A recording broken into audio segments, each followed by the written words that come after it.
عارفين ايه اكتر حاجتين بيضغطوا الامهات؟ هقول لكم عليهم. بس خلينا نتفق ان كده كده الامهات مضغوطه بسبب الاطفال والرضاعه والاكل والبامبرز ومعرفش ايه والجري ورا العيال، دي ثوابت يعني، ده كده كده موجود. انما الحاجتين اللي هم خارج عن الاراده وبيضغطوا عن الامهات، انا شايف ان هم حاجتين.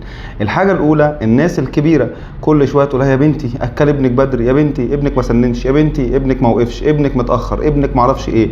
فالام دايما حاسه ان في مشكله وان ابنها ده يعني غريب والاطفال كلها حلوه، ابنها هو اللي وحش.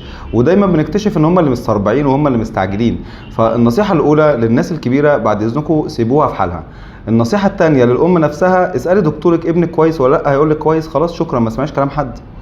ايه الحاجه الثانيه اللي بتضغط على الامهات؟ الفتي. تلاقي الام يا عيني تخش تسال على الجروبات، ابني مش عارف عنده 10 شهور وما سننش، ابني مش عارف ايه الدواء ده حلو ولا وحش، مش عارف ايه. طبعا بقى كميه معلومات رهيبه غلط.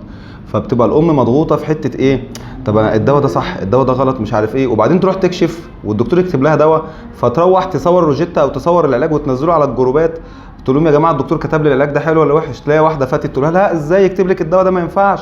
وتلاقي واحده ثانيه تقول لها ده حلو، لا ده وحش. هو انت بتاخدي رايهم في ايه؟ هم فاهمين حاجه؟